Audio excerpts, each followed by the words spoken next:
دوستان ذکر حضرت عبداللہ ابن سلام رضی اللہ تعالیٰ عنہ حضور علیہ الصلوۃ والسلام کے صحابی ہیں اور پہلی کتابوں کے عالم ہیں۔ تورات، زبور اور انجیل پر مکمل عبور حاصل تھا ان کو۔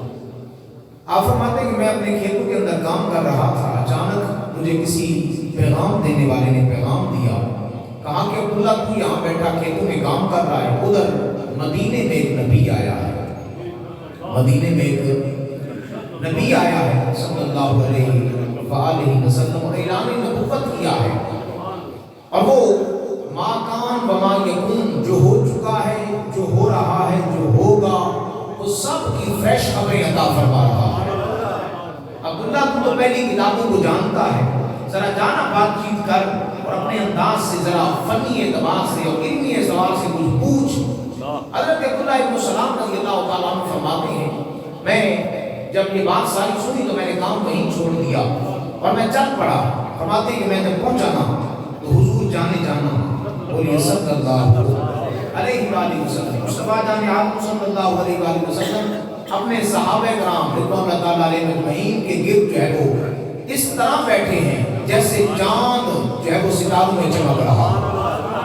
محبت تو بڑا عالم تھا۔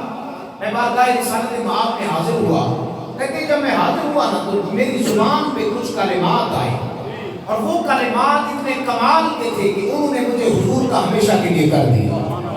میں پھر اس ڈر سے اٹھ ہی نہیں پایا۔ لیکن الفاظ کیا تھے؟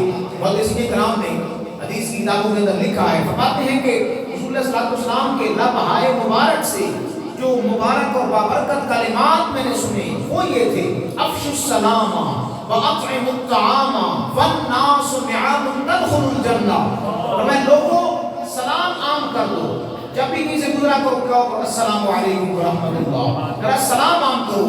وَأَطْعِمُ الطَّعَامَ، لوگوں کو کھانا کھلانے والوں بڑھو، اور فرمایا وَالنَّاسُ نِعَامٌ تَدْخُلُ الْجَنَّةَ، فرمایا جب لوگ سو رہے ہوں تم اٹھ کے نماز پڑھا کرو اور پھر رب کی جنت میں داخل ہو جاؤ۔ یہ کام اتنے بابرکت ہیں، اتنے اعلیٰ ہیں، جس نے ان تین کو پکڑ لیا رب تبارک و تعالیٰ کی جنتوں کا مہمان بن جائے۔